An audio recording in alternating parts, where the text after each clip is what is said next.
And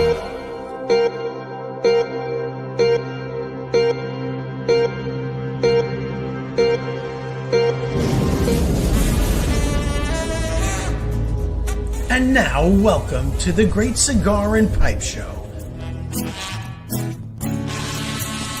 Presented by Hiram and Solomon Cigars, the Oliva Cigar Family, and the J.C. Newman Cigar Company. Coming to you live from the Corona Cigar Company Studios.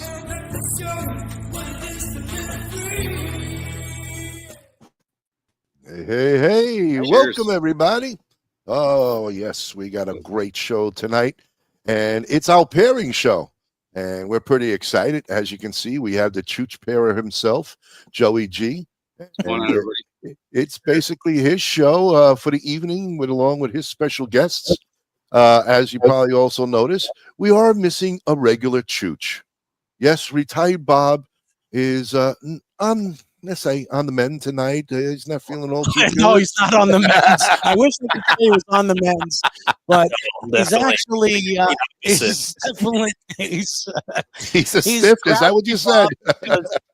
Grouchy Bob has had some oral surgery, so which didn't go well last Wednesday. So he's going to be revisiting that tomorrow, and he can't speak. His side of his face is swollen. So we're missing out on his, incredible humor, to be quite honest. Yeah. I'm glad you didn't get drunk ahead of time. So that was good. How he usually just sits there motionless too. I mean, that's the best humor he's got.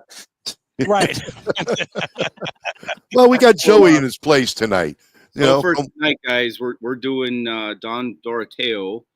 This is the Piedra Angular cigar. This is from their Salt of the Earth line. We're going to have Juan Lugo on with us. He is the founder of the brand. We're also going to have Wilson Torres. He is our senior marketing manager in Illinois for WhistlePig. We're going to be pairing the cigar with this 12-year Old World Rye, which has a couple different finishings on it. I believe it's a blended rye. So we'll get into that with Wilson. On board tonight, we also have Brandi Wheat from her cigar closet. She's going to help us out navigate this pairing, help bring it to life, and give us her take on what she's getting as far as the flavor profiles that this awesome pairing produces. It is an awesome pairing. It's a very fall-like pairing, and we'll get into that shortly. So if we could bring on our crew, and we'll get right into it. Perfect, Joey. By the way, why did you choose this particular pairing? I know the pig part. I couldn't resist.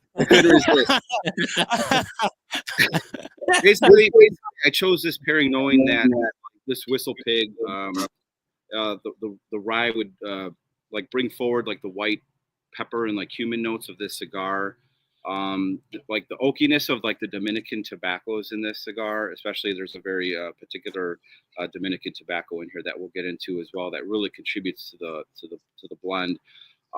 Perfect. Those tobaccos on top of the many blends of ryes in this nice 12-year WhistlePig rye is basically going to give us a lot of opportunity for some unusual awesomeness is what I refer to.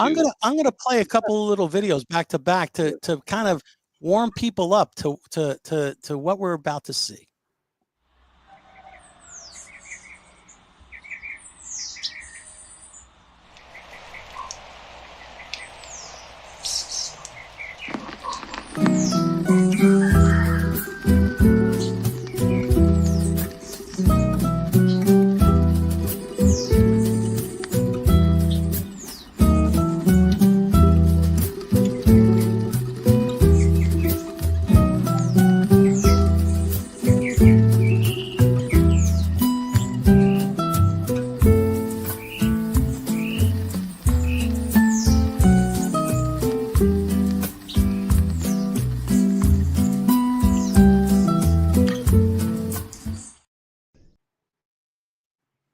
nice. And wait a minute.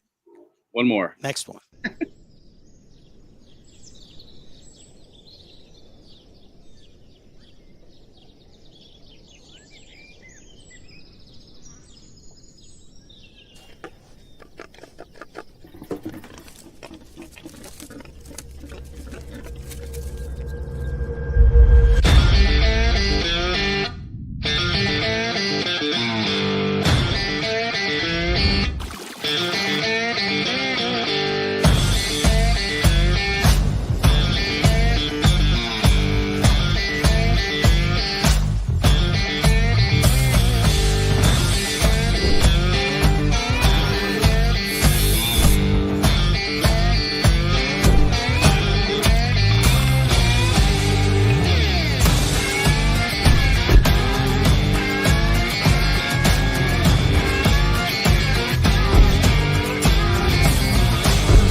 Oh, yeah. I thought Joey chose it because that pig right at the beginning looked like him.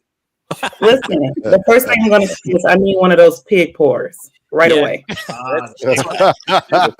Those big toppers. That was like, oh, I got to find one of those. Those are available in market. Right now, we have a value pack right now throughout all of our retailer partners. You buy a bottle of whiskey, the 6-year-old rye comes with the actual pour. Now, what's really funny, though, and also quite brilliant on our part, is that pig pour only fits our bottles. Nice. I'll be grabbing that. All right. Well, welcome aboard, guys. We'll get right into it. Mr. Lugo, why don't you tell us about your brand here, how you got into the cigar industry, and a little bit about your brand, and then we'll get into the cigar. Right on, man. Thanks for having me first and foremost. So I guess, I could start off with, it's been in my family for 4 generations, but I was born in New York City. I was first, the first generation of Americans in my family. My folks migrated in the 80s to New York City alongside my aunts and uncles and grandparents, you name it, right? The one that stayed behind was the person I named the company after, which is Doroteo. Doroteo is my maternal grandfather, and he just felt like, the big city lights weren't for him. He wanted to stay back, and he got his citizenship. He would come and visit for holidays and whatnot and make sure, he's in touch with the family. But more than likely, if you wanted to get in touch with him, you had to go see him at the farm in the Dominican. And so I grew up, in New York City, city kid, didn't know jack about farming or any of that. It wasn't something that was brought up to me growing up, like, hey, this is our legacy. This is what we do, and so on and so forth. It was like, we're American, go to school, join the military, go to college. And that's what I did. That's what my brother did. That's what my cousin, Aaron, who runs the farm for me, that's what he did as well. And so that's the path that we followed. And so it wasn't really something that was like glorified, so to speak, like this whole cigar culture. For my family, it was a way of life. In that Jacket Valley of the Dominican Republic, it's what people do to feed their families, and it's folks from humble beginnings. And so that's, it wasn't nothing, sexy or cool. Nowadays we got social media, you could glorify it, just anything, right? Back in those days, when my grandfather started doing this back in 1936, he was learning from his father, Marcos, my great grandfather. They were poor, they were trying to feed their family. And when Marcos, my great grandfather, passed away, my grandfather was only 16, but he was the oldest of 6 kids. And so he felt this responsibility to help his mother, feed his siblings. So he dropped out of school at 16 and started taking on the role of like man of the house, so to speak, and started farming and growing tobacco. He didn't have any land back then because, like I said, came from humble beginnings, but he was pretty savvy. So he went around the neighborhood and asked local farmers, hey, can I use a plot of land and I'll grow tobacco? Because that's all he knew how to do. That's all he was taught from a young age. And so he started growing tobacco, harvesting it, and then he will sell the profits. Split the profits with the landowners. He'll get 1/3 of the proceeds. He'll give 2/3 to the landowner, and he rinsed and repeat that over his entire life. And when he passed, he left behind 84 acres, which is insane to think about, to fathom. Because for me, I always knew, like, Grandpa didn't really know. He barely knew, like, how to do math. He didn't have an elementary level education really in the Dominican, in a third world country at that time. But he always had, I guess, a good head on his shoulders and a vision for what he wanted. And it just happened to be that at the time there was a pretty new factory that just opened up. It was called La Aurora. Opened up in 1903, and shortly thereafter, when my great grandfather passed, Doroteo started, growing tobacco, and then they were the one shop in town, so they started selling to them. And lucky enough, my great uncle was actually the buyer for La Aurora, and so it was all within the family. So the cousins, they got together, Doroteo and his cousin. They got together, and he told them, hey, I'll buy it from you. That way, keep it in the family, give you profits. And later on, my grandfather actually became mayor of this town. And it wasn't like he was barely educated formally, but he was just kind of a salt of the earth man, if you will. Right. Just as we named the cigar. And so that's just the kind of man he was. He was kind of like that big brother in the neighborhood, and people looked up to him, and they nominated him to be the mayor. And that partly was because he was always the guy to go to whenever he had an issue. Everybody in that region was a farmer, and so he took that on reluctantly, but he did so with pride. And we actually named one of our legacy cigars the 15-year-old El Alcalde. That translation, alcalde, is mayor. So that's actually paying homage to that milestone in his life, which I think is so awesome. Again, going back to like the whole point where, like, in our family, it wasn't like glorified. It wasn't talked about because it was just like, yeah, what's the big deal? He was mayor. I'm like, what? That's crazy. So anyways, fast forward, I went to the military from New York City. I got stationed in California. Did a couple tours overseas, got out the military, went to school on the GI Bill, studied business and tech. I find myself in Silicon Valley. I am investing and, trying to get my fingers on anything I can, tech related, crypto, this and that, mobile app development, you name it. I was fortunate enough to make some money a few years back, and it was during the pandemic. And coincidentally, or not coincidentally, about a year prior to that, I remember I was sitting on my deck in California and I was smoking cigars, and I started thinking about my grandfather and about my family, and just kind of like how crazy life is, and how, you just make the right move just once, or certain decisions that like really are pivotal for your life and the trajectory that you take. Right. And I just, I was just sitting there and thinking like, man, I miss those days. Like, it's only and it's true what they say, like, it's only in hindsight that you really appreciate those moments, especially in your childhood. Because growing up in New York City, like I saw like the best of both worlds. Like, I'm in the Big Apple in one of the powerhouse of the world, right? America. But then I get to go and almost into a time capsule when I visit Dominican Republic as a kid in the 90s, right? My folks would take me to the farm. I would shadow my grandfather Doroteo alongside my brother. And we're kids from New York, so I'm like walking around the farm just pissed off because my Jordans are getting all muddy and stuff. And meanwhile, my grandfather's looking at me, and I'm thinking like he probably thinks I'm a little bitch or something. You know? He's just wielding a machete around and sweating and everything. I'm just over here like smacking mosquitoes and just like not having a good time. But then fast forward, obviously, like after I had some life under me, you know, I was looking back at that with fondness and just really, you know, enamored with like the man that he was, you know. And so I just found myself in a position where I was like, you know what would it look like if I were to kind of revisit that legacy that grandpa left behind? If I could somehow, you know, rekindle that partnership with that factory that he worked with, La Aurora, if I could somehow learn like the blending process, and more importantly to me would be like get in touch with the soil, right? If I could find a parcel of land that was up for grabs and I could buy it and cultivate it and grow tobacco just like he did, like how cool would that be? And it was just that little light bulb went off. And, you know, I've always been the curious type where I'm just like, I wonder what that will look like. And because of the kind of I guess the career path I had taken, my job was pretty much at that point was like advising companies in the tech world and helping them scale and so on and so forth. So I kind of just took like all the principles that I learned from that world, and I said, like, let's see if I can apply this to the cigar world. And so I just started like digging for information on the internet, because it's like, you know, we're living in a modern day, so you can find everything online, including the 1-800 number for La Aurora. So that's exactly what I did. It's not like my family was like, hey, here's the black book, call La Aurora, the factory's right there, the farm's right here. We didn't have anything. I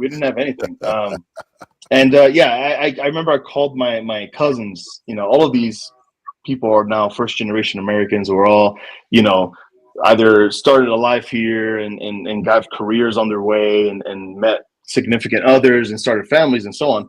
And I'm over here calling them like, hey guys, you know, I got an idea. Why don't we like rekindle that partnership that grandpa had with La Aurora and like start growing tobacco?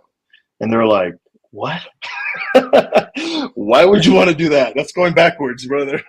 So I was like, okay, cool. I guess I'll do it by myself. And I kind of hit a hard line when I got to the bottom of my business plan. You know, it was in red, and it was like what the cost would be to actually take this grand project and everything it would entail, actually launching this in the right way. You know, and I was just like, whoa, dude, that's a big number. And so I just left it in my Google Drive. I let it sit, and I didn't forget about it, but I kind of put it in the back burner and just moved on with life. Right? I continued hustling and working hard. And it was about a year later that I had that I struck some luck in some of my investments, and a few of my buddies from that world said, hey guys, we should probably meet up in person, because most of our interactions up until that point were like this. They were over the internet, so to speak, right? And phone calls and whatnot. So we thought it was kind of weird. Like, we know these people so well, but we'd never actually met in person. And so we say, hey, let's go to Puerto Rico, San Juan, Puerto Rico, and let's go and celebrate, right? So about 10 or 11 of us, we go to Puerto Rico. This was I want to say May of 21. So May of 2021, during the pandemic. And we go and I remember we're sitting on the beach, and all of us are there. We're like geeking out because it's crazy. Like, we finally meet in person after all this time. We're having drinks. And then this one guy comes out and he has a case. And I saw it and I knew immediately what it was. Like, oh, it's a cigar case. Okay, cool. So somebody in the group is not, you know, someone's cool in the group. So this dude sits next to me and he starts handing out cigars to everybody. I'm the only one that's like, oh, like geeking out, where, you know, start cutting it. Some of the guys didn't even know how to cut it, how to turn it on, nothing. So I'm going around and I'm showing them, and he's like, yeah, so you smoke cigars? Like, yeah. And then he remembered that, I guess in passing, we had a conversation. I told him I was Dominican. And then he goes, do you have any ties to, like, you know, the cigar culture or like that world in the Dominican Republic? And I was like, do I? And then I whip out that plan that was sitting in that Google Drive for over a year. And I open it up and I tell them about my grandfather and how my family's been in this since the early 1900s and yada, yada, yada. Long story short, that was a weekend trip, and it was meant strictly for, like, you know, celebration, and we're just going to network and get to know each other and whatnot. We left, and I remember we're at the terminal. We're about to go back to the States, and he taps me on the shoulder. He's like, dude, I'm serious of what I told you a couple of days ago. if you want to do this, like, I think this should be our next venture after we leave behind the whole investment stuff. Because, one of the things I always say with people, like, when it comes to that world, I think a lot of people are enamored by like, oh, you can make so much money, this, that. They don't understand everything that comes with it. And kind of like, you get to peek behind the curtain and you see like all the skeletons in the closet, so to speak, and all the dirty laundry. And it's like, it's a very black and white, very ones and zeros. There's no emotion. There's no humanity behind there. It's just money. That's all it is. Like, a lot of people, they're real sharks, and you meet people, and it's very fortunate when you get to meet a group of people that are real and they're cool and they're down to earth and they're authentic. And that's what we had in that group in Puerto Rico. It was, we were pretty much battle hardened. Like, we've gone through the gauntlet together and, lost a lot together and recouped it and then built it up and got to this point where we trusted each other like brothers because we've gone through so much. Right. Long story short, I left, I went home. I told my wife, like, hey, I know we're pregnant with twins right now, but I'm starting a cigar company. And she's like, what? And not only that, I'm gonna go to Dominican Republic and I'm gonna start looking for land and I'm gonna learn how to farm tobacco. And she's like, you're from New York. Like, you work in tech. Okay. And so, luckily my wife's been super supportive of me always with any of my crazy ventures that I take on. But within 9 months of that conversation in the terminal, we had our first harvest. And that was the video you just showed a little while ago. Right. Amazing. Nice. I mean, let me tell you, when we first met you at PCA, it was myself and my cousin Bob, who's not here. We're very impressed, not only with the quality of your cigars, but the presentation. Like you said, you have a marketing background, and it was very evident. So the name of the cigar that we're pairing, which Joey misnamed it because Joey can't even pronounce things either. It was pretty close. It was close. Yeah, he was pretty close. I think he said Pedro. But no, Piedra. The name is the hardest part. He got that right. He said Doroteo. I was expecting Dorito, so I appreciate it. Yeah, why don't you get us into the cigar and like the blend and how this cigar came about a little bit? Yeah, for sure. So, as you said, we met at PCA. So we had our first harvest. Continuing the story there. So we had our first harvest. That was February of 22. Okay. We harvested Carbonel, which is indigenous to the region. So obviously it looks masterful. Like you see it in the video and it doesn't even do it justice. Like when you see it in person, I was like, man, we did this? I was kind of taken back. You have tobaccos about 6 feet tall. You're just like, wow, it's just a field tobacco. We got the Curry Barn. That's a replica of Davidoff, which, I love the whole family story there in the Dominican as well. So that was kind of like paying homage there. And so we're thinking like, okay, when do we launch the company? Like the real launch, like what trade show? I don't even like, I'm being fully transparent here. I had no idea what I was doing. So like everything from like growing the tobacco, making cigars, the brand direction, the launch of the company, it wasn't haphazard. What it was is just I approached it humbly and I said, I don't know jack about this industry. The only way I know to succeed is to lean on, experts and, the shoulders of giants, as they say. So that's what I used to do in tech. And that's what I'm going to do here. So my business partner, the one from Puerto Rico that I mentioned, his name is Brandon, the co-founder. He, big cigar aficionado, but he's a good old boy from Nebraska. So if I don't know, he sure as hell's not going to know how to do business as he goes. So I called my cousin up, Aaron, the one that is running the farm for me. It just happened that he was in Dominican Republic for about 8 or 9 months. And, this guy is from New York as well. He was in the service with me. And he was just fed up with the COVID regulations and whatnot. And he said, I'm out of here, dude. I can't take this anymore. No mask, whatever. I'm leaving. I'm going to the Dominican Republic. I'm going to play pool and go to the bars and have a good time. And there's no mask mandates.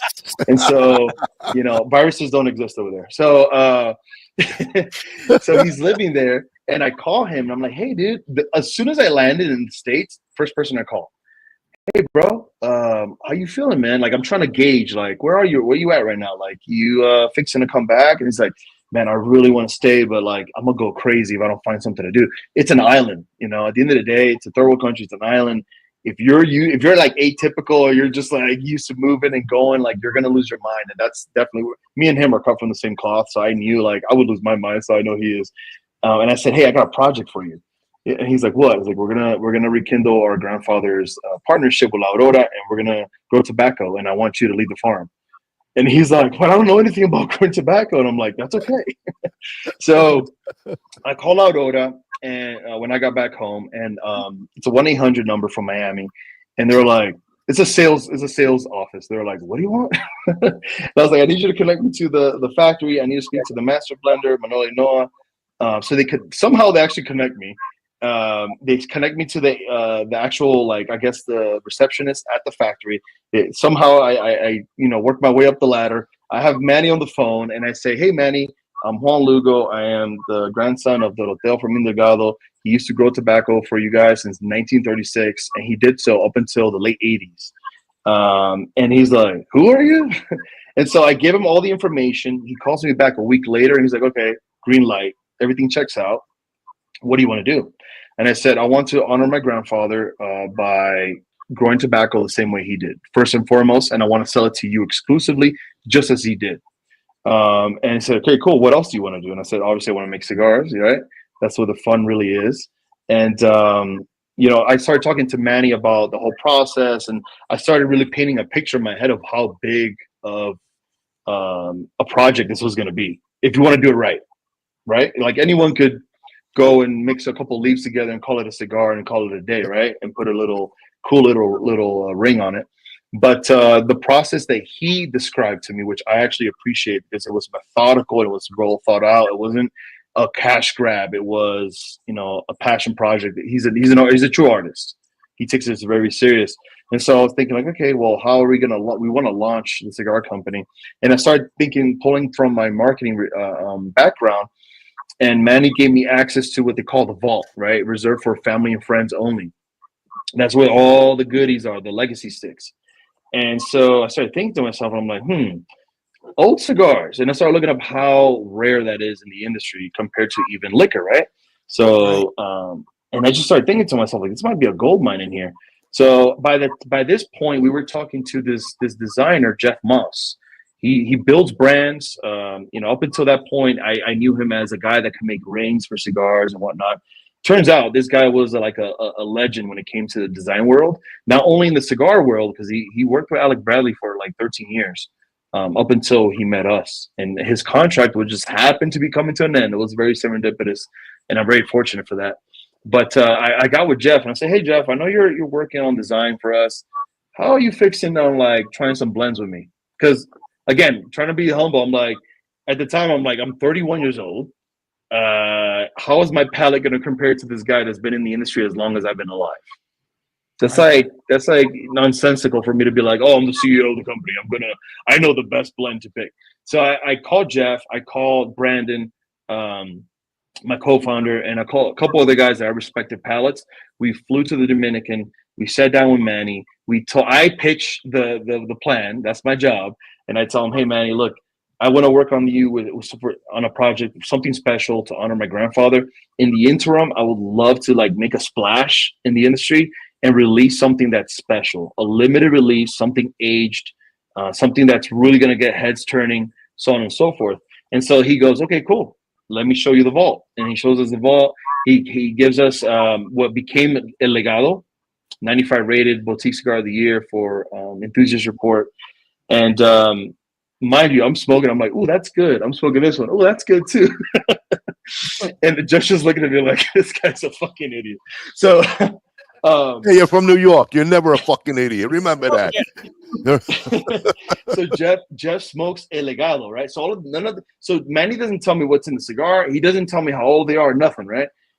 Jeff smokes El Legado, and he looks at me. He's like, 95 rated stick. You want your 90 plus rated stick? Here it is. And I said, say less. We smoked that within the group ourselves, and immediately we're like, that's the one. Cool. Manny, ship it. I want to buy all the IP rights to this blend. I want every single stick you have in every Vitola size. We walked away with 30,000 sticks. 5 different vitolas. Then he tells me, he's like, "Oh, you're good. You have good taste." He didn't know that Jeff chose it. He goes, "You have really good taste." That was a 14-year-old cigar, and I was like, "Holy!" So obviously, we felt like we struck gold at that point. Jeff got really, really pumped to start the branding process and really flesh that out, make a roadmap for the next 5 to 10 years on what that legacy line would look like.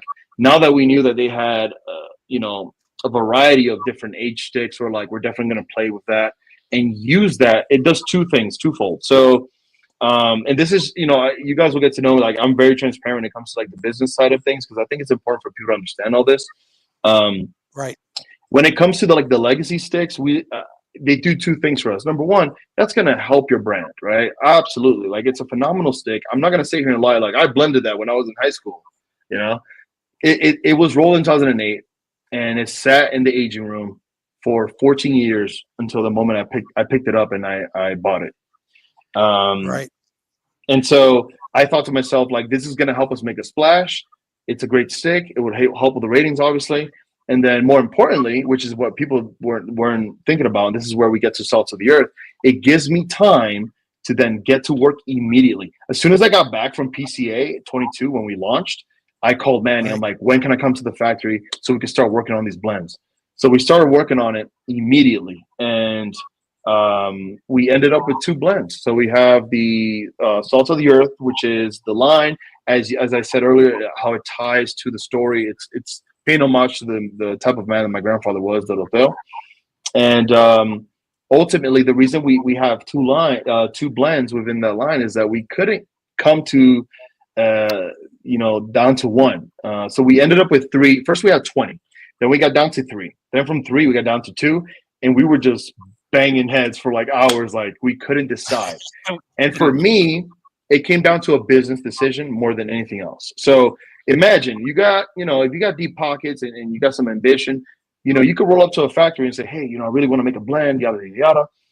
And they might have some things sitting on the shelf. I don't want to launch Salts of the Earth, Piedra Angular, and then have Piedra Viva, which only has one little difference, the wrapper. I don't want to have that be the one thing that kind of dilutes my brand because someone else just bought it off the shelf because I left it. Right. You understand? So we had those 3 that we were down to. It was a San Andres wrapper, and it was good, but it wasn't, over the top good. And then we have what you guys are smoking, which is the Piedra Angular. And we had the Piedra Viva, and those 2 were so good that we're just like, okay, we're gonna leave here with both, so that on paper we own the IP to both of those, so no one else can replicate it at that factory. And I'm happy to share like what's in the stick, because I know at the end of the day, A, we left a couple things out, and B, if someone were to try to replicate it, there's a lot that goes into it more than that. Even the age of the tobacco, like 7 years old. Good luck finding 7-year-old Andullo, which I know you guys want to talk about the Andullo. But, exactly. And the process of it, because a lot of people don't know. The first time that I was exposed to it was at PCA.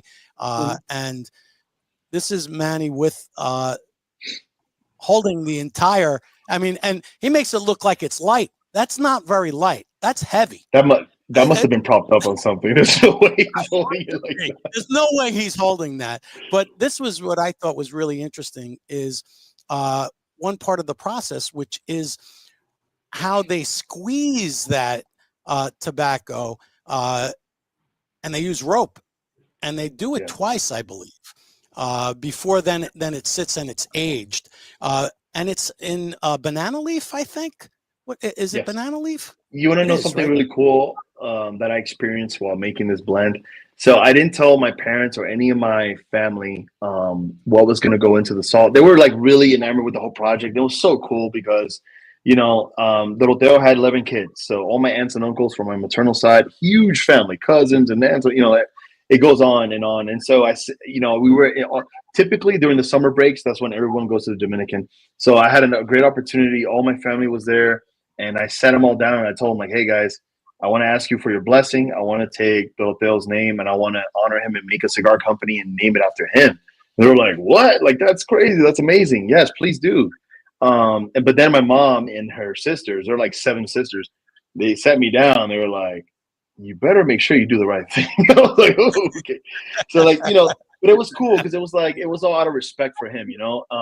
So fast forward to the Salt of the Earth. I didn't tell him until it was done, and then I shared it with all the sisters. And my mom had always told me that when they were kids, mind you, 11 of them, my grandfather, there were no child labor laws back then in Dominican Republic. So he had like pretty much an assembly line, free employees. He would just make them with grandma. And he had all these employees that, you know, working for him, my mom included. And when I told my mom what was in it, and I told her, hey, there's Andullo tobacco in here, and she got watered up because she told me, like, man, that was my job. Like, when I was a kid, I used to hate it, and I used to think, like, this is, you know, this is embarrassing.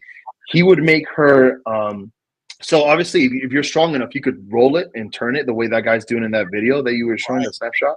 Another way of doing it is you have someone like leverage some weight on it so that then you could twist it and turn it while someone else is kind of guiding the rope. So my mom's job as a kid, as an adolescent, was to sit on the Andullo and rolling it while my grandfather was putting the rope. So it was very special when I shared that with them, and they were like, it took it back, you know, to America. It was pretty cool. Very cool. Amazing. I love that story. What part of New York City, actually, buddy? As you would guess, Washington Heights. We're pretty much a little Dominican Republic in the end. I hear you. You know, right next to Yankee Stadium, not too far. That's good. Not too far. Yeah. So tell us a little bit more about the blend. What we got going on here in this cigar? Yeah. So I guess the most important thing to share, I guess, is my process and the whole thing. So kind of coming from the noob, you know, background, I kind of approached it lightly. You know, obviously don't want to disrespect the master blender in his process. So I pretty much sat down with Manny and I told him what my wants were. I told him obviously from the brand perspective, I wanted to honor my grandfather, all that, you know, woo-woo stuff. With that out of the way, from a business standpoint, I told him it was very important to me to incorporate Andullo. And he said, okay. And mind you, they already had ADN, the DNA cigar, which had Andullo in it. So we knew, like, Manny knows how to work with Andullo. Very, very difficult to work with because of the fermentation process. And then getting that, there's a process in the fermentation, which I won't spill just because Manny doesn't like me sharing it, but more or less it has to do with the processing of the leaves. And so, you know, with that said, I told Manny, like, I want to have Andullo. And he's like, why do you want to have Andullo specifically? Because he was just kind of curious from a brand perspective and marketing. And I told him, like, Andullo is a poor man's tobacco. When you go to the Dominican Republic and you go to any of the little local markets, we call them colmados, like the grocery stores, you know, there's little shacks in every little countryside, campo neighborhood. They have Andullo sitting on the shelf. And when you go purchase it, you guys probably recall this from PCA. You have a guy with a machete, the clerk, and he'll chop a little hockey puck worth of Andullo, he'll put in a little bag and sell it to you. It's known as the common man's tobacco in the Dominican Republic, but it's so rich. And I was just thinking to myself, like, because it's known as a common man's tobacco in the Dominican, I feel like nobody wants to touch it, right? Because it's like poor man's tobacco, that's not going to sell. I'm like, I feel like they're just not branding it the right way because it is it's a special thing. It's a delicacy in the Dominican Republic, right? That's the way I view it. And so that was the really important to me. So that was one piece. And then once I said that was the most important part for Manny, because once I told him that, then he knows, okay, we're going to put Andullo, we're going to put it in the filler. And then from there, percentages. Obviously, if you cut it open, you open it up, you can kind of tell the percentages, but specific numbers he wanted to kind of work with when it came to the tobacco. And then we were talking about the coolest thing for me also with working with La Aurora. I know there are plentiful factories out there that have access to, you know, farms all over the world, but I just love the access they have to not only to tobacco from Mexico, Nicaragua, Ecuador, you name it, but it's aged. And I love that. So they buy it and they let it sit forever. And it's so cool to me because I'm like, I thought it was like commonplace. Like I thought it was like a common practice in the industry. And I found out really quick it's not.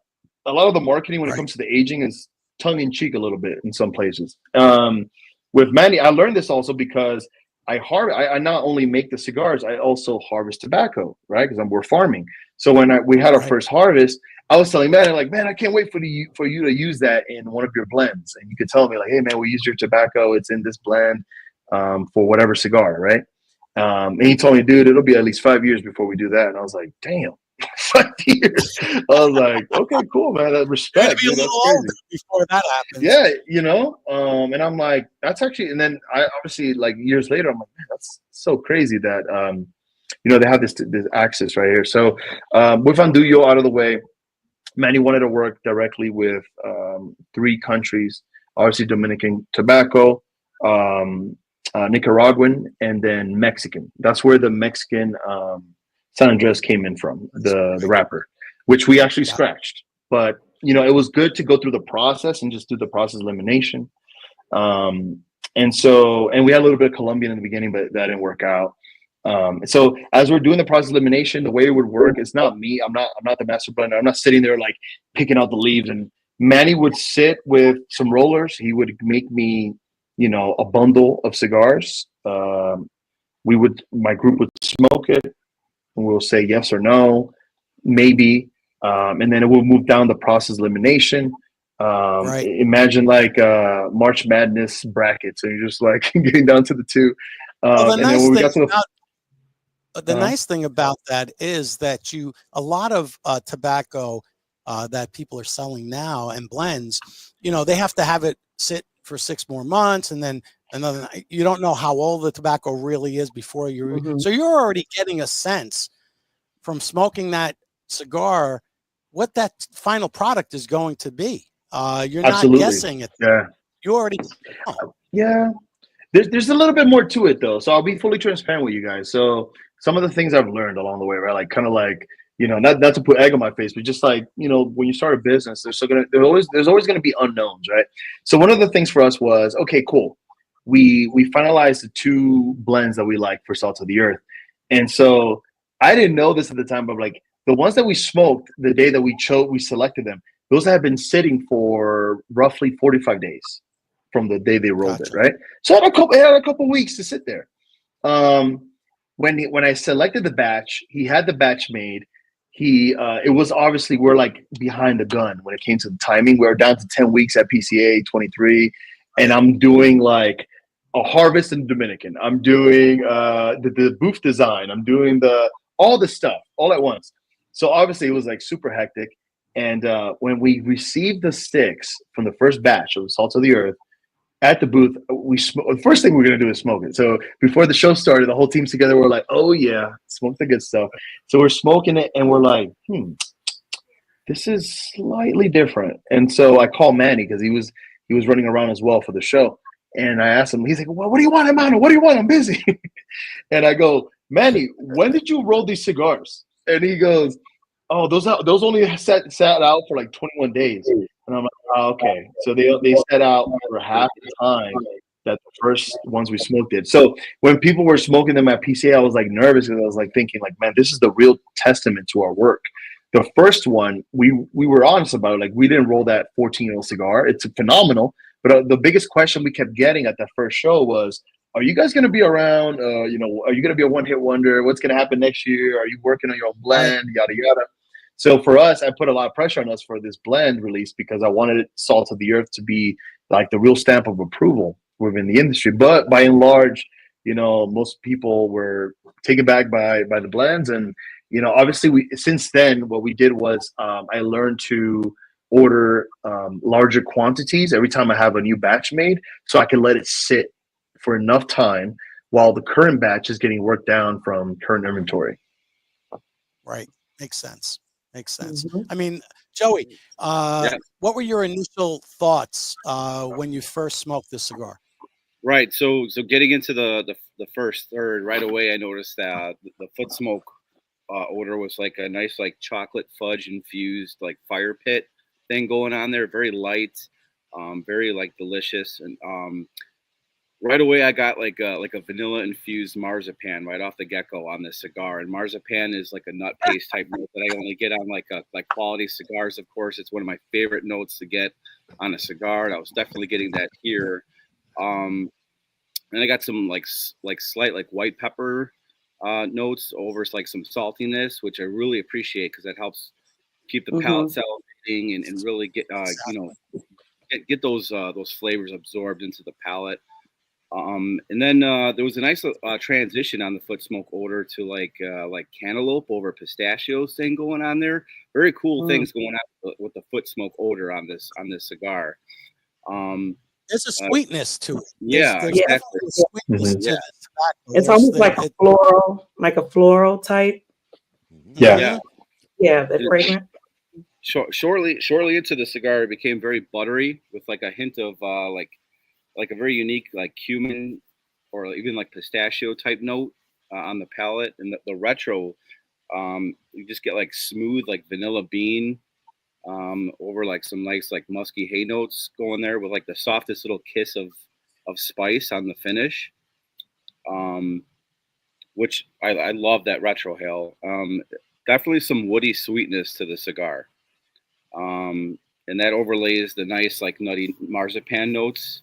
And I couldn't help but notice the high volume of smoke on the cigar. Even as I just let it sit in the ashtray momentarily, it was just, I mean, this thing will just fill the room if you're sitting inside.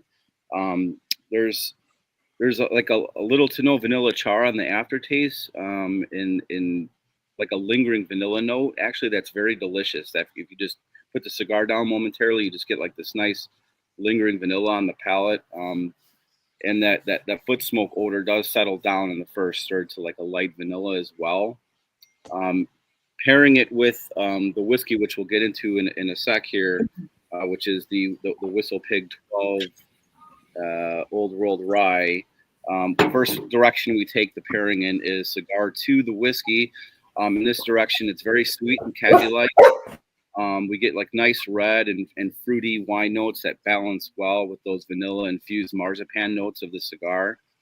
And everything just kind of melts away on the palate. The cigar's vanilla flavors have absolutely like toned down when pairing it with the whiskey. And that rye spice of the whiskey produces just kind of like this perfect balance of the flavors between the cigar and the whiskey. Brandi, I'm curious what you're getting on the pairing. So pre-lit. So before I lit it, smelling the foot, I got like a cinnamon floral type note from that. Very silky, very smooth. I got like a caramel, like a mocha on my first pull. Now that I'm down to the second half, I'm getting that dark chocolate, that earthiness, that woodiness. I do get the campfire, which I love. Not overwhelming at all. Pairing it with the WhistlePig, my first initial nose smell note from that was like raisins. I hate carrot cake, but I had a piece of carrot cake the other day, and I just found myself eating the raisins out of it. So I'm like, those raisins. I'm like, that's it. It's like still in my head, you know. The sweetness from the WhistlePig, I got like an apple, which pairs well with like the melon note that you get from the cigar. So that kind of balanced it out with the floral and the woodiness. I do get the spice at the end, but the more you drink with this cigar and the further you get along in the cigar, that spiciness kind of fades away just a little bit, but you can still feel the tingling just a little bit at the back end. So yeah, very multi-complex.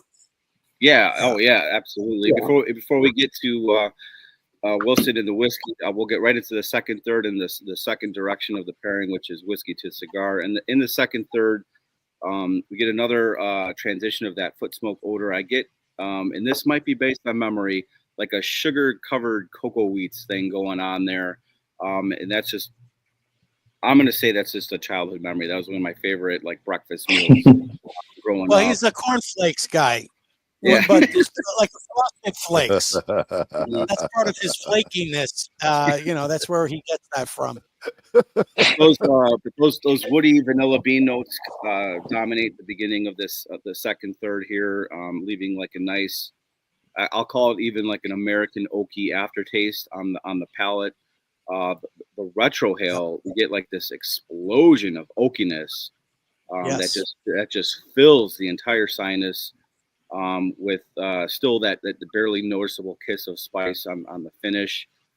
This is definitely like a medium bold cigar. And I'm going to call this like a bourbon lover cigar based on that oakiness that we're getting, and I'm assuming that's from the Dominican tobaccos in the blend. I literally felt like a woodsman out in the woods smoking this cigar. And whiskey to the cigar, we get those sweet and complex fruity red wine infused Canadian rye notes that they turn to like churned butter with like an explosion of vanilla infused marzipan on the finish, which I absolutely love and found very delicious. So Wilson, you want to get us into who you are and into the WhistlePig here? Could we hold on 1 second, please, if you don't mind? 1 second, sure. Wilson.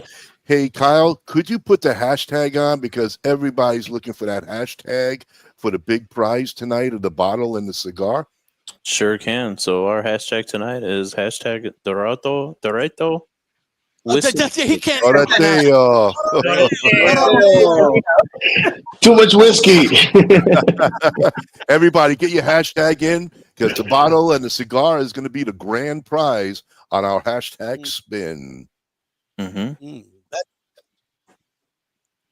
Leave it up for a little while, and then Wilson, we're going to get into you right now. There we go. There we go. We'll get Wilson. Everybody's back. doing there it. All right. Hey, I got to say, listening to the origins of your brand, Juan, it takes me back to my childhood, spending my summers in Puerto Rico, cultivating land that my grandparents owned, and in las montañas were, and what we call it, what's it called in Spanish? Come on, man. Son Guajiro. So my grandparents from Guajiro. So it's one of those things, El Campo, Finca. There's so many different words for it. So it took me back. So I've been thinking a lot about that. So this is actually really it's actually very telling. It's actually falls really into the WhistlePig story in itself. All right. Let's get into the WhistlePig story. Let's do it. Yeah. So as you guys got to witness that opening video, WhistlePig was established in 2008 by the late great Dave Pickerel. For those who are not familiar with Dave Pickerel, he is a giant among men. Sadly, he passed away in 2018. That's the 12-year-old Old World Rye bottle in maroon.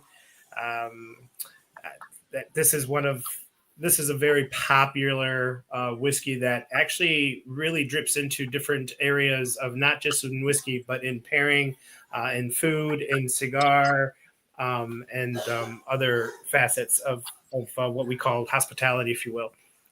But yeah, we started WhistlePig in 2008. We came to market in 2010. Dave Pickerel, just a little bit of history that actually ties a little bit to Kentucky, although we are 880 miles away from that epicenter, if you will, on purpose. Dave Pickerel was the master distiller at Maker's Mark for over 25 years.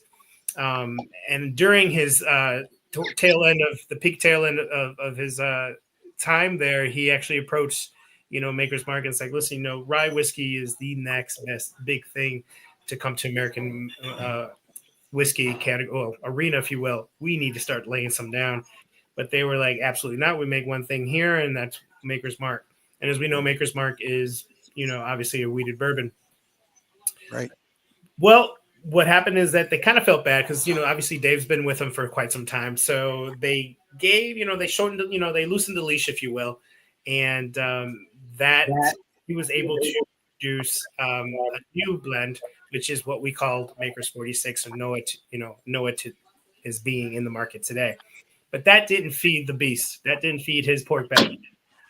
He ended up leaving anyway after that, as much time as he spent with them, to establish WhistlePig.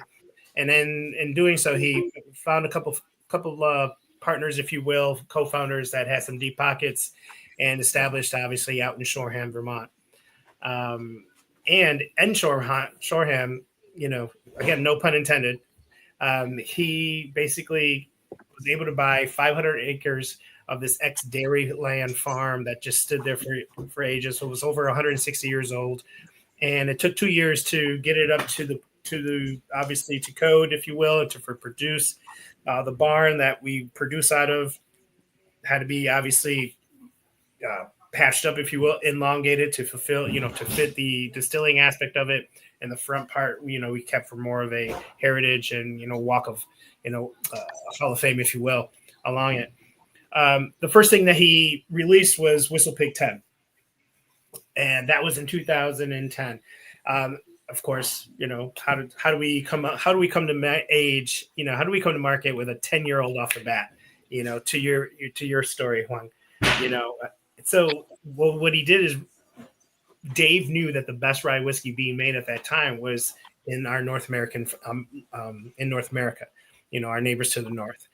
So he went and he sourced as much as possible, and he brought it back to Vermont to start aging, and then obviously released 10. The second whiskey that we released was the Piggyback series, which is the Piggyback 6-year-old, which comes with that cool pig pour. That was more a marketing and sales scheme, not a scheme, but an actually brilliant guerrilla campaign, if you will. Dave knew that in order to really establish WhistlePig, he needed the help of bartenders and restaurants and bars, hotels, so on and so forth. Anywhere where you can grab a drink, he knew he needed to incorporate that, extend that long branch, if you will. So that's what he did. So Piggyback 6, as we know it, obviously is a longer bottle, longer neck, so that the bartenders can obviously fast pour, grab it, and it fits in the actual well properly. And he just set out across the country. Hey, use my whiskey, use my whiskey, use my whiskey. But at the same time, you got to remember that during this time, rye whiskey was still kind of ixnayed. There was still that negativity around rye whiskey because bourbon was king. Bourbon is America's spirit.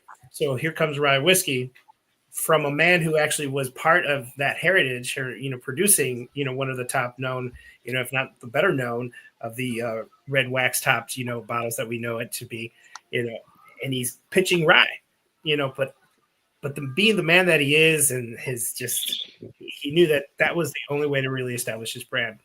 So that's what he did. He piggybacked off the 10, and he developed the market in that regard. Sadly, in 2018, Dave passed away, so he never got to see the other half of the Piggyback series, which is the 6-year-old bourbon. But however, he did get a hand. He was able to really put his mind and his intention and his passion into what we're drinking this evening, which is the 12 Old World Rye. Old World Rye is basically speaking to the origin of the finish, and that is in Europe. It is 3 finishes that are married into one, if you will. Dave set out into the old world with his team, brought back 16 empty wine casks from the old world, aka Europe, and he then filled it with whiskey, obviously at the farm, and meticulously started tasting, because one of the things that is so prevalent and difficult in the game, if you will, is the blending aspect. It is an art, just as it is to create a new cigar blend to all due respect to you, sir, and just the process. It's the same goes into obviously blending whiskey. Now, what was really cool though, and I don't feel anyone, and if I'm incorrect, someone can send me a text or whatever, send me an email or blast up my mailbox. But the way we approach this blend is like no other. We took, of the 16 casks that we brought back, Dave felt, and this is not just him saying these are the best 3. He went back out into that world that he knew of, the bartender world, and what we consider the on-premise or the on-trade. It's like, hey, here are some finishes, some wine finish rye of mine that is 12 years old. What do you like most? What would you feel would really stand out in cocktails or in just neat pours? And they came back with 3. That's a Sauterne finish, a Madeira finish, and a port finish. The Madeira and the port, obviously Portuguese wines. And what I love is that both ends of the spectrum, if you will, white to port, which, as we know, port is dark, very heavy, whereas a Madeira is a lighter white wine, still sweet. And then the Sauterne comes in, out of France, and that's just really marries the two together. And then the rye whiskey, obviously, where it blended. Now here's where the magic happens. So we have these casks filled with 12-year-old that they meticulously monitored, make sure that both the wine and the rye still were you were still able to taste a little bit of the essence of both, and not more one of the other. So what they did is they meticulously blended from each of the three lots, if you will, into what we have tonight in our glasses. And that's a 63% Madeira finish, 30% Sauterne, 7% port blend in our glass. No one is doing that right now in the market. And we did this way back, we did this maybe 3-4 years ago, if I remember correctly, where everyone else is just finishing and bottling and sending it out the door. Hey, I'll do respect to that. But if you really want to stand out, or you really want to do something with intent and deliciousness, especially something so delectable and dessert-like, you take the time to do so. Pastry chefs, just don't read the back of a Betty Crocker box and say, I'm a pastry chef. This one definitely does stand out. And Brandi, I saw you were kind of taking some notes on the whiskey alone. Did you have some tasty notes there? Yeah, so I was definitely going to say the port is actually, even though it's a small amount, the port is actually very prominent. I can definitely get port in general it's like our maple syrup that we make on a farm. A little goes a long way. Port, right, which is why it's served in such small serving glasses, and it's always at the end of your meal. Because it never cleanses, but it does add a layer of flavor, and it adds a layer of viscosity to your palate, and it does stick around for quite some time. And the only way to wash that away is with more. Yeah. Go to bed. All right, so getting into the final third of the cigar and the final direction of cigar pairing with the spirit, we go the cigar smoked whiskey, which is just taking a puff of your cigar and puffing it right into your Glencairn. The Glencairn works the best to hold the smoke over the spirit. Into the final third of the cigars burn slow as those vanilla bean infused like oaky notes become thicker and still dominate the experience there. I still have wood. Basically, Joe, you had to slip that in, huh? Yeah. Wow. I still get those woodsy notes, and the foot smoke odor now smells like we're baking a cake. Like I just really love the different odors that are coming off the end of this cigar. Everything starts to kind of like smooth out and becomes very creamy on the palate. Yeah. And we get like a creamy vanilla frosted like baked cake note on the retrohale. With there's no spice on the retrohale. It just went it's zero spice on the retrohale. It completely dissipates. Yeah. Definitely a very, very so good and pairing. we take our cigar. I'm not allowed to smoke in the house. And so I apologize with all due respect, Juan. I was unable to indulge in your creation today, but I will. You don't have to apologize, brother. I am married as well, and I feel your pain. I'm a cigar manufacturer, and every time I smoke in the house, my wife just looks at me like, open up that back window, blow the smoke out the back window. Don't worry. It's just so obvious, I gotta say, brother, listening to the story you're telling right now, you got me having a little bit of a FOMO here. If you're missing out, I started Googling right away, like the the piggy. What's it called? The piggy bank. I was like, ooh, that sounds really good. Yeah, I have it in my cart currently, so I'm gonna wait till after the call. Don't hesitate. Don't hesitate. There you go. So when it comes to the cigar smoked whiskey, there's another explosion of oak that just marries perfectly with the now toned down, creamy red, fruity wine notes of the whiskey. You get like a soft, creamy caramel candy note on the finish that just kind of lingers and lingers. It's just beautiful. And that just kind of melts away on the palate. And like for the first time, this is actually my favorite direction of a pairing. And I haven't done too many ryes, and I love the wine influence on this rye, but you could still pick out like the fruity notes of the rye as well. Yes. over the wine notes. So it's a very, very good blend of these different cask finishings. So I'm under the impression they're different barrels of rye finishings blended together. Is that what this is? Like, I'm sorry, one more time. So these are 3 different rye barrels that are finishings blended together. Correct. So what we did is we brought back 3 different. We brought three lots of Madeira and just empty Madeira casks, empty Sauterne casks, empty port casks. We then filled each of those casks with the 12-year-old, and then we started monitoring the flavor profile that it was imparting in from the barrel into the whiskey. So it was really meticulous because you really had to watch it. Because again, you have to watch it. Yeah, I'm sure.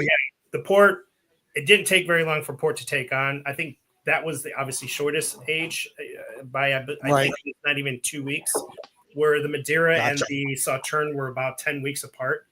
So a total of 12-week finishes, but so on and so forth. So we then meticulously just a little bit of this, like start off with 10%. How does that taste?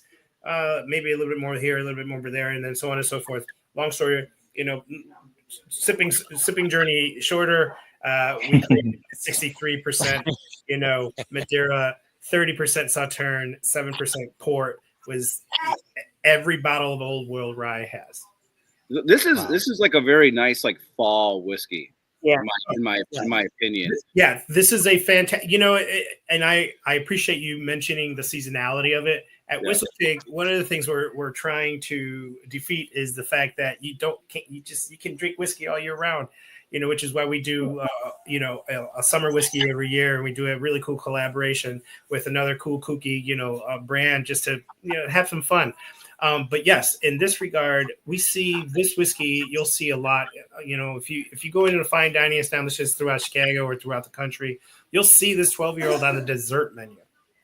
You'll see this not only just on their whiskey listing, but you'll see it in a cocktail. You'll see it on the dessert menu. I literally have in my notes here. Overall, this is like a perfect fall like Canadian whiskey pairing for after that perfect American Thanksgiving meal. There you go. Hey, we got a question by Vermont to you. Hey, we got a question here by Clay Atkins for both of you guys. Can we get some price points, and obviously average countrywide, on the whiskey and the cigars? Senor Juan? Yes, retail MSRP is roughly $16.75 for Salt of the Earth Piedra Angular. Currently available in a Toro. Because in the interest of time, I didn't really get into kind of like what comes next, right? So one of the things we're working on is adding those additional vitolas. So the first year, I wanted to kind of do like a little trial run and see how the folks in the industry and the large were going to react to the blend. So far, the response has been amazing. So we're thinking like, okay, cool. Let's start. It's time to add all the fun vitolas. In addition to that, we're also going to be adding some little renditions to the Salt of the Earth. So there's a lot of folks out there that perhaps, like you're saying, like there's the holidays coming up. I know for a fact I'm going to be hosting when my boys come over. I'm going to be handing out cigars and drinks, probably the piggy bank. And there's some folks out there that don't really smoke all too often. So for them, I want to make sure I have something on the lighter side. So that's actually something I'm working on for Salt of the Earth, is making a lighter rendition of that. So obviously taking our time with it, because we don't want to dilute the product. We want to do it as a service. So we'll take our time with it. But the current vitola that's available is a Toro size, and the MSRP is for $16.75. All right. And they can go to your website, correct, to go and find a Yes, sir. store locator? Yes, Yep. store locator is on there. We are currently in roughly 100 shops right now, I think, within the first year of sales. And we also have the online retail partnership with cigarhustler.com. You can find all of our goods there as well. Nice. Perfect. Wilson, how about you with the bottle? As far as the 12, we are nationally and internationally distributed. So on the national level, we are looking at a $175 bottle on average. Okay, nice. Very good. And we have another question by Tony. He's asking a question. Doesn't the Madeira have some brandy in it also? Madeira cask, Brandi. Brandi is a distillate made from fruit. So if there is a quality and or a note that you may be getting from this, if you're sipping along with us, that's all subjective. But Brandi is a distillate made from fruit. So you can make plum brandy, peach brandy, pear brandy, apple brandy, obviously to your point, Joey, as far as being in the season of everything. But Madeira is a sweet white wine. And obviously the port is a darker grape that's obviously very heavy, very sweet on its own, which is why it's so viscous. And then obviously the Sauterne is a white wine out of the French region that is white and more acidic and more bitter, if anything, between the other two. Nice. Hey, Joey, and speaking of Brandi, I was going to say, and speaking of Brandi, what is new with her cigar closet? Yeah, tell us briefly what her cigar closet is and what you got going on. What's new? Originally, I just started out just showcasing different pairings as far as cigars and spirits. And then I was approached by my friend Daniel in PCA a couple of years ago. And he was like, I think you would do well co-hosting with me on my raw cigar review show. So I've done that for the last 2 years, and I've evolved in learning different pairings, learning how to pair, how to taste, and get the notes from the cigar and the spirits at the same time. I am currently working on a pairing book right now. The next step is to find a publisher to do the editing and put the book together, print, and go further. David Yancey, he might help you on that. I might know a good publisher right here. Thank you. I'll send over the manuscript. Yeah. Another great place to learn about cigar pairings with whiskey in particular. Obviously, whiskey-network.net. There's a lifestyle drop down to the Sips and Stogies section of that website, where you'll find all my pairings that include our episodes here on the Great Cigar Show as well. Any final thoughts on the pairing, guys? Anybody? I think it's great. I love the fact that there's a progression, and when I'm getting towards the final third, you're really getting that intensity of flavor, right? I mean, the cigar really ramps up in the back end of the cigar. Oh, it ramps up. It ramps up. Yeah. Oh yeah. It definitely is.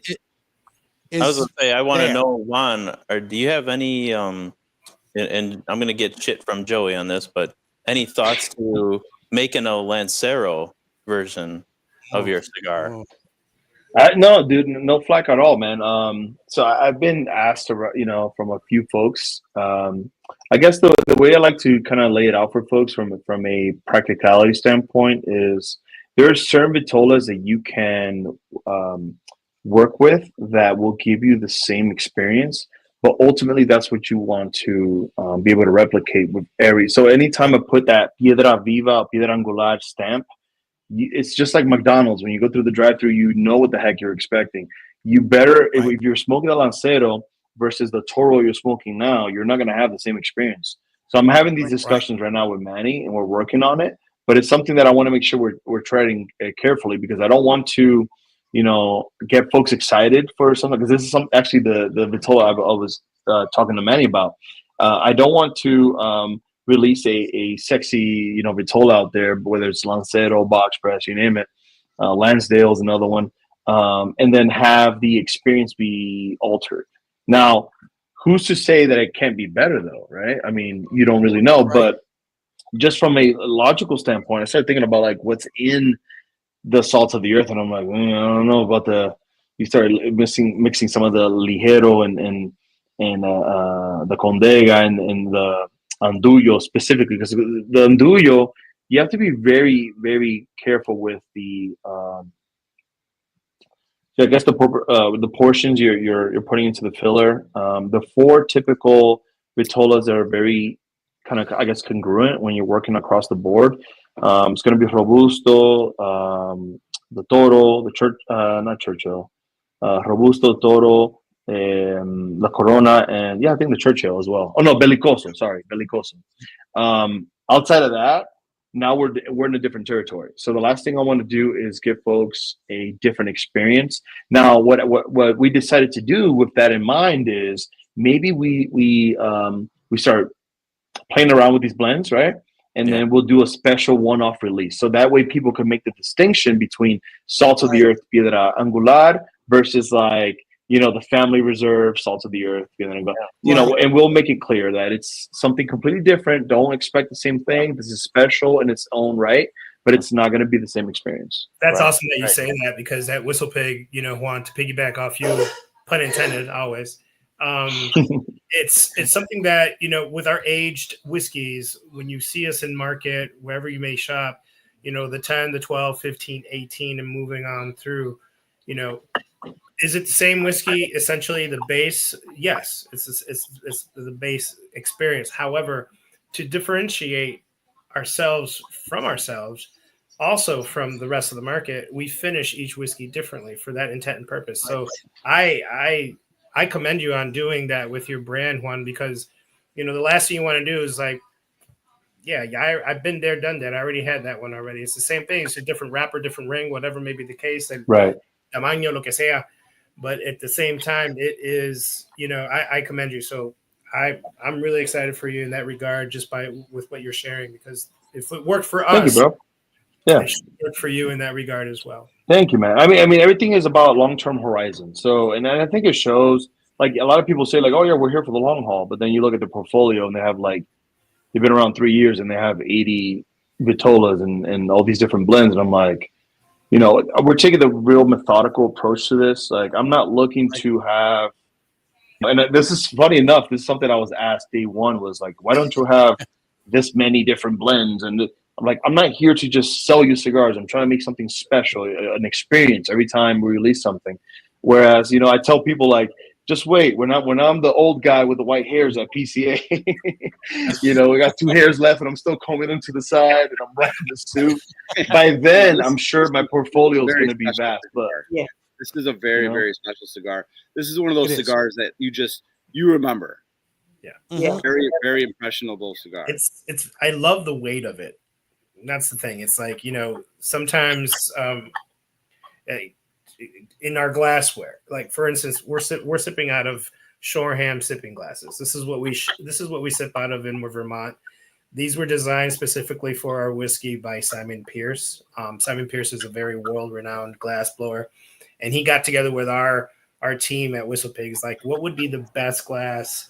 So we're not trying to diss Glencairn. Uncle Marty, one of my whiskey board of directors, if you will, my personal board of directors, or just someone who's brought me along, mentor, if you will. He's the North American Glencairn representative, and he's great glass. But again, how do you differentiate yourself? So there's always nothing like a nice handful of glass, if you know what I mean. So it's just, it's one of those things where we want to make sure that it really helps with the story and helps with the experience.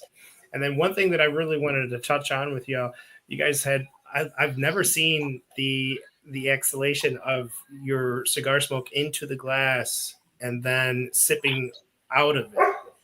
Yes, it really changes the experience completely. Wow. Yeah, it adds to it definitely changes the flavor profile of the pairing. And of course, but it's not one dimensional. It's obviously on both ends of it that you're experiencing that change, correct? Yes. Yeah, when you do this, it really ramps things up. Yeah. That is cool, because we all have seen smoked cocktails. That's not the same, right? But one of the things that I've learned along my journey is, and I can't stop thinking about it because I saw you guys all blowing it. I was like, man, that's pretty cool. I gotta try that, but I can't in the house. But it's an exclusive here on the show. Is it? I mean, seriously, because I've never seen it. I've never heard of it either. One of the things that we learned also is that. Is that the WhistlePig dog running around? What's going on? It's actually the pig, the dog, and our daughter's coming home from their day. It's, that's right. It's not my house. It's animal house. Murdered over there. Well, people were asking about the pig dogs. We just had to fill it in. That was our puppy. Yeah. But one of the things, like what we've learned, Frank, I think it's about that time to incorporate smoke into a cocktail. It's always best to smoke the glass first and then add your spirit to it. But man, I cannot wait. This is the most pure way also because the audience cannot wait for this. Oh, they can't wait. They're listening. It's a great show. Are you kidding me? Everybody's listening. They're listening. They're right on they're on their heels waiting for that. So right after they want to hear more from Brandi. You're going to get this bottle. I don't think you're going to get this bottle. I was just going to say, it's the most pure way to actually do the pairing with the smoke in the glass first, because when you go to like a bar and they're smoking the actual drink, they're using so many different type of wood chips, which changes the place. Yes. So, like, I'm not a fan of cherry, and most bars use cherry wood chips. It's cherry wood, yeah. And then you have maple, then you have, vanilla chocolate. So it just depends I guess it depends on the person. One of the things that we noticed, oh my God, this is such a fantastic evening. Thank you. It's one of those things where, because these are things that come to mind, and these are things, I take it to a point where I write them down and I share with my wife. I'm like, hey, awesome idea number 772 for the day. One of the things at WhistlePig, again, we don't have the 700, blends, to what you were talking about earlier, Juan, as far as cigars. That's not the intention. The intention is to give you a WhistlePig experience, but you're always going not to know what that experience is going to be like. So with our intent and purposes, because our whiskey is used in so many different ways as far as experientials or experiences, or gifted in so many different manners, we wanted to make sure that any way that you have WhistlePig or any way that we promote having WhistlePig complements, doesn't deter you away or doesn't push you away, but complements what it is that you're trying to achieve. So to the smoke aspect of it, Miss Brandi, we are what we call pig shavings that we supply. When we want you to do a smoke cocktail, we supply you with everything you do to do a WhistlePig smoke cocktail. We're not just going to say, have whatever you have. So we use actual X casks and we shave them down. Oh, wow. And then we package them and then we send them with you with a pig head smoker and everything. We just don't say, you can do that, because to your point, man, you're going against what our intentions are, Now we control that. Sadly, we cannot, but I can provide it if asked, We're asking. That's what I'm saying. I gotta pull off this hat here. Oh yeah, those are our trapper hats. Wait a minute, hold on. Oh, Joey, make that bigger, Frank. Make that bigger. What is that? It has like on each side a little pocket for your 50 mLs. Your little whistle. Oh, that's nice. Yeah, that's awesome. Keep you warm. As a proper we're going to play a game with those on. So whoever the lucky winner is not only going to get a bottle, you're going to get 2 of these hats with like 4 different mini WhistlePigs. Oh wow! Wow, that's really cool. Oh, nice. Yeah, that's you our could 10-year-old. use one of those hats hunting. Juan's Yeah, a hunter. I was actually thinking about that. I was like, Jitter school, so it's like, whatever. Well, and in those side pockets, you could even put some cigars in there. I mean, you could. Once you use up the bottle, throw a cigar in there. I see some cross marketing happening here. Hey, we don't have a lot of merch, so but what we do put out, it's pretty. It's a banger. It's a big deal. All I know is that hat is making a headway on our comment section right now. Holy shit! Everybody wants that hat, and the booze in it, of course. Joey, no. Oh, so now, folks, you're gonna get a little DNA from Joey's head if you win that one. No time committed. No time committed. We'll come back, folks. Right after these words from our friends who happen to be sponsors. Great cigars take time. The Fortaleza Libre story began in 2013 with the idea of starting a brand of cigars that would exemplify the strength and freedom that define America. Our premium cigar voyage for quality and taste led us to the Dominican Republic and the tobacco fields of Santiago and Tamboril, Tabacalera El Joyito would become a trusted partner, and in 2019, our smoking strong and living free journey was realized with the arrival to our shores of the Fuerte Libre Bodacious. Fast forward 5 years, 2024, Fuerte El Libre rebrands to Fortaleza El Libre. Same meaning, strong and free. Our portfolio has grown to 6 core lines to satisfy the palates of cigar smokers worldwide.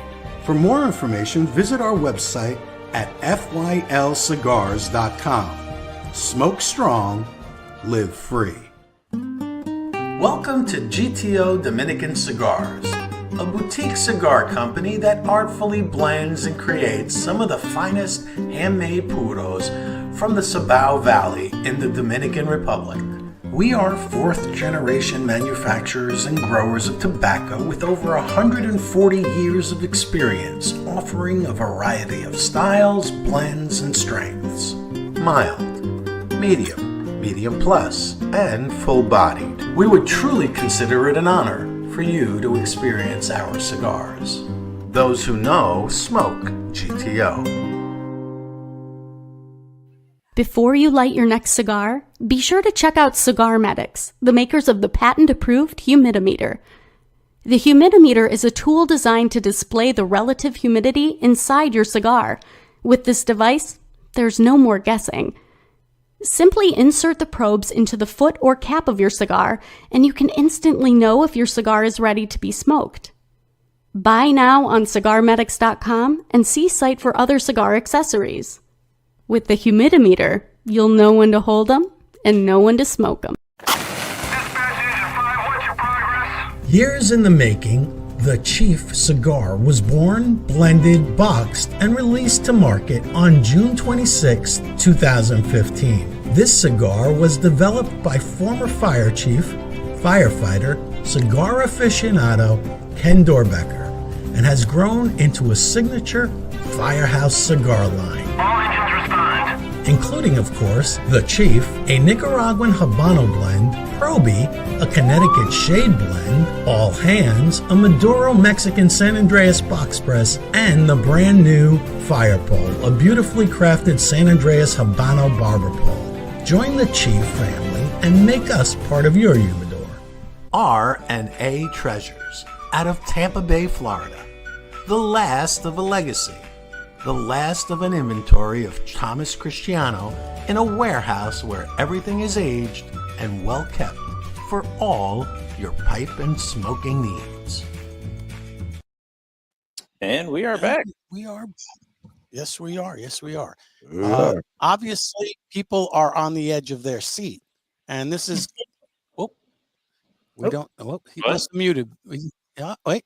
He's muted. Sorry about that. Oh, there you go. That's okay. If you were cursing, we didn't hear you. Just a little bit more add value to that hat, which are considered trapper hats in Vermont. So we all know and probably love the great Christmas, movie, National Lampoon's Christmas Vacation. Yep. Cousin Eddie. And we all love Cousin Eddie, correct? Okay. So not saying that these are because of him. However, right about 1.5 miles, maybe 2 miles up from the our farm/distillery is Uncle Eddie's old house. Oh, wow. Which we own. Oh, really? Wow. Oh, it's cool. Yeah, we own it. Sadly, he got into some tax problems or whatever. Can't speak to something that he can't defend himself, and I don't know the whole story.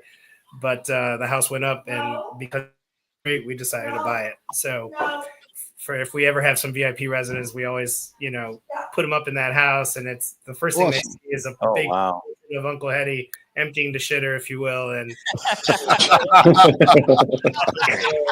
the WhistlePig. that is awesome. That's actually pretty cool, man. That's awesome. We're zero. We're tied to zero family traditions in what we do. We are pigs. We love what we do. We do it well. That's the reason why we're ultra, premium in this regard, and we don't take it too serious. I'm also a pig. Yes. But Joey, don't you go up there and do the model of Cousin Eddie? Isn't that you? I do that on the weekends. I bet you do. Gotta do it. So, folks, make sure you have your hashtag in and hope and let me put that up real quick for everyone. One more time, and while that happens, then we'll show you the first set of prizes. Yes. So we got that going. Make sure that that's in Facebook and YouTube only. And you do have to be here for the end of the show to win. If you are not here, we move on to the next one. So you have a chance, and make sure you're here all the way to the end of the show. Yeah, you got to let us know that you're here. Yep. Exactly. Juan, question for you. Is there any way that we can have a couple of cigars? I know I still have some cigars because I love your cigars, by the way. And the Hustler is right down the street. I think I bought that last box. All right on. No way, dude. No, that's not true. Dude, so the first DM I get on social, hey, you're out of cigars on Cigar Hustler. I hit up Mike right away. I'm like, dude, you need to restock right now. He's ready. And he always beats me to it. He's like, dude, I already hit up your fulfillment team. Don't worry about it. I'm like, okay. Good. It's a fantastic cigar, really, Juan. Congratulations. Thank you so much. Yeah, For it means a lot, man. Kid, for a New York City kid, you did all right. Yeah. Is there any way that you could throw a couple of cigars in the side of that hat for these folks? I mean, they're probably like, yeah, absolutely. Yeah, just let me know where to send them. I'll make sure the package gets there. Perfect. Unlike Joe. little inside joke. Don't send it to Joey. You'll never get it. That's all. How does a kid from New York City end all the way? How does a kid from New York City end up all the way out west the way you did? Just taking the road of just being a little unorthodox in a way, after the military, it really got me out of my comfort zone, my bubble in New York City. I was in little Dominican Republic, Washington Heights, and it took me all over the world, man. I went to the Middle East, did a couple tours in Iraq, got to go to Italy, Germany, Qatar, Kuwait, back to the States, all over the world, all over the States. And when I got out the military, I found myself almost felt like a nomad. Like, I don't have to go back to New York. I felt comfortable kind of just being independent and making my own move. So, and as life has it, I met my wife in California, and as they say, the rest is history.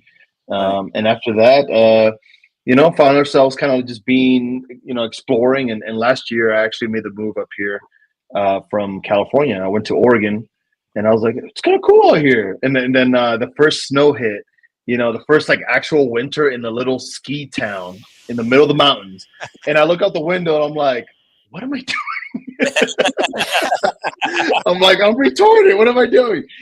It looked like a postcard. It was just snow, and it looks very beautiful and picturesque and everything. And it's a ski town. So it's, people are super cool here.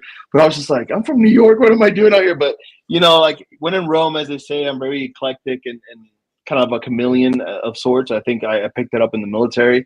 And so as Oregonians do, I go out here, I'm hunting, I'm shooting bows, I'm, out shooting every week. So, enjoying it while I'm here. So. We got two questions. Army or Marines, number one. U.S. Air Force. Air Force. Yeah, I love that because people usually think I was a jarhead, and I'm like, actually, I got some brains for you, babe. I was in. Bada bing, bada boom. Hey, we got a visitor here. Hello, young lady. How are you? This must be the Wilson lady for sure. Yeah, this is Miss Swiggy Sheila, my wife. Hello. Thank you for giving us Wilson for the evening. And I told them before the show because Willie or Wilson. I go, Wilson, the volleyball.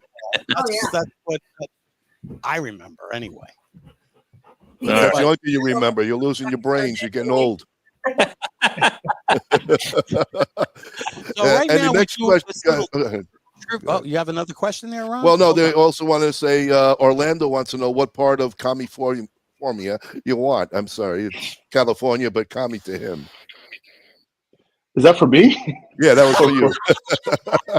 I was so just so you guys know, the funny thing is when I was called after boot camp, I was told hey, I got a phone call like, you're going to California. I was like, I'm excited. I think I'm gonna go to like SoCal. I'm gonna be by the beach, and it's gonna be surfing and babes and all that good stuff. And then I get on the plane and I land in this place called Yuba City, and that's an hour north of Sacramento. For those of you that aren't aware, Sacramento's in the northern part of California, NorCal, and Yuba City is like a little farm town, an hour north of Sacramento. Tiny place, very popular for meth and things like that. So when I landed, I saw one palm tree and I was like, this is California. That's not what I expected. So yeah, that's where I was stationed. And then I met my wife in Sacramento, so I was there for a little bit. But yeah. Nice. So being in Oregon, are you a Duck fan? By proxy of my niece going to the university now, yes, I am. Okay. Just rooting for the fam, you know. But it's a big deal here, you know. These little towns, like, they don't mess around when it comes to like college sports. I'm learning. I was on my first game. A couple of weeks ago, they played Purdue. Oh, sick. Okay. That was my first. So you know exactly what I'm talking about. They take it very serious. It's a big deal. I was in the front row, so I know how they feel. That's it. All right, Frank, let's get on to the trivia part of this. And so let's see what we got. You know, do you want me to you want me to show you some presents or not? I mean, you know, have other prizes to give because we're in tis the season. So, Ron, what do we do? Number one, we have a friend, Alan Rode, who makes absolutely fantastic polos. I mean, this is the best polo that I think I've ever worn in my life. The quality is fantastic. You'll get one that's already pre-worn. That's the nice thing. You have a little white here from my underarm pits. So underarm.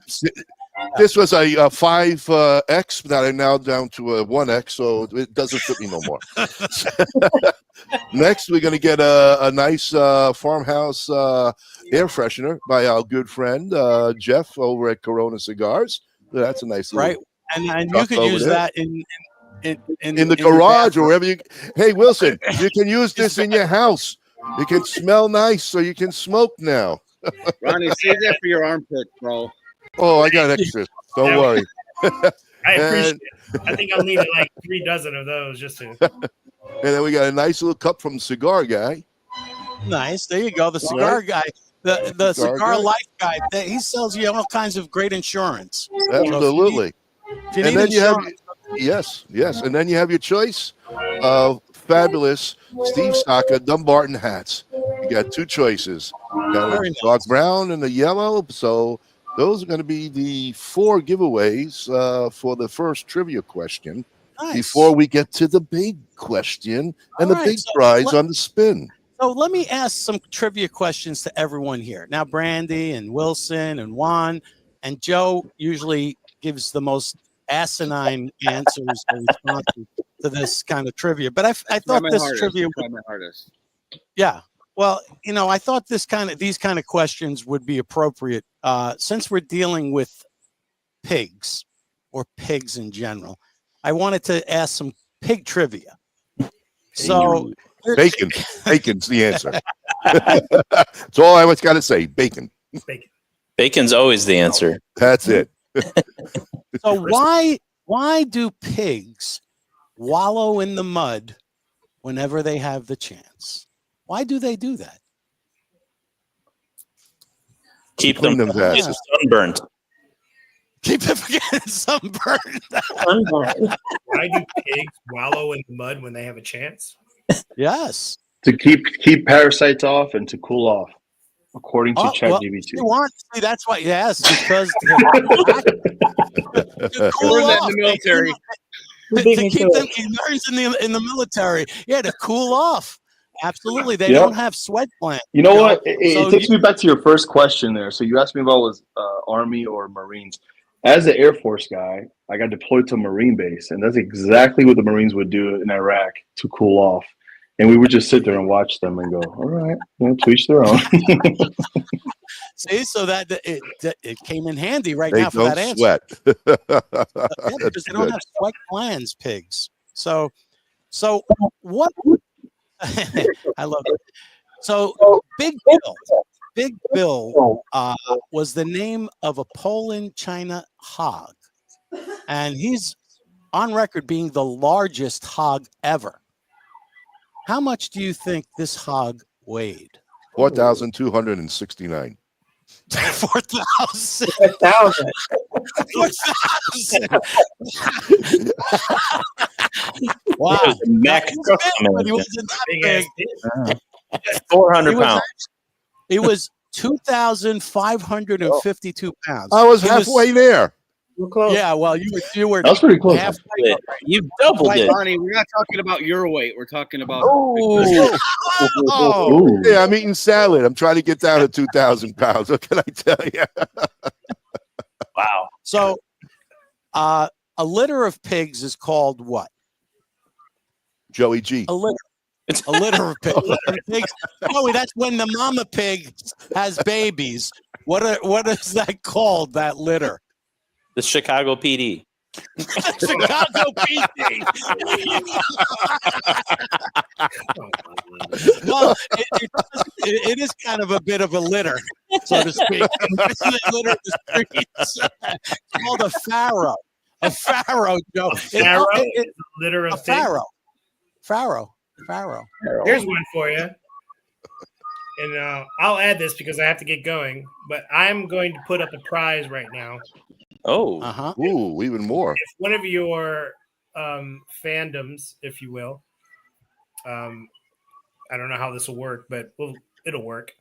It'll work. You asked the question, I will put up a WhistlePig Maple Old Fashioned kit, including a pig head smoke top with shavings, so you can have a smoked maple old fashioned, if you will, because we make our own maple syrup at the farm.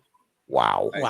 If one of your listeners and or fandoms or any one of you can tell me what type of pig we do have on the farm. Oh my. All right, I'm off the air. I'm going to come back as a listener. Okay. Can you see the I'm going to read off some answers. The shutter's full. No, that's not the name of a pig. That one. What Hampshire? Pot bellies. Duroc. The type of pig that actually lives on our farm. Mortimer. Pot belly. No, Duroc. That's the name. They need to Coon line. Who's Cooney? Who said that? Cooney. Beard. Richard Beard? Beard. No, wait. Oh, yeah. Wait, let me go up here. Double check, because Steve McCabe did that also. Is Richard Beard. How is that spelled, by the way? Cooney is just Kune. Yeah. All right, Richard Beard. Richard There you go. Richard Beard gets it. Holy shit, Richard. Congratulations. You are a Cooney. Very good. Wilson, I know you got to go. Yeah. Joe's going to get the address to Richard Beard to you. And thank you. Thank you so much for joining us, man. Appreciate the time this evening. Juan, good luck to you, brother, man. Thank you, brother. Appreciate it. Tomorrow when I'm outside. Miss Brandi, pleasure to meet you, ma'am. May you have a great good evening ahead of you. Gentlemen, pleasure to meet you all. Thank you. Go Pig. Go That's Pig. it. Cooney. Cooney. That's Richard Beard. All right. Take care, Wilson. This is for our audience to win those cool little things that Ronnie showed, which is hats, caps, and things. Polos, air freshener. Tops, air freshener. Yeah. Polo with the This white question is- underarm spray. Yeah, why not?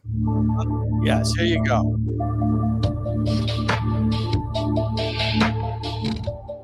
A pig. They communicate constantly with one another by grunting. Their squeal can reach up to how many decibels? How many decibels can their squeal reach up to? Ronnie, can you squeal for us real quick? Squeal like a pig, Ronnie. If you remember that movie. 5 Close enough. No. Chad, 120? No. 110. Quiet for the audience. 115. Who's John Harper? Will Den, who said 115 first? I think it was John Harper. Yeah, John Harper. John Harper, 115 decibels. decibels. So, do you realize that that is actually 3 decibels higher than the sound of a supersonic Concorde? Congratulations, John Harper. Make sure you PM me your address so I can get that to Joe, and we'll. Well, I actually have the present, so I'll send that to you, John. Not louder than Ronnie, though. That's a fact. Okay. All right. It's time to do the grand prize. All right, Kyle, you spin the wheel. All right, folks. Last chance. Get your hashtags in, and we're gonna let the wheel spin the fly.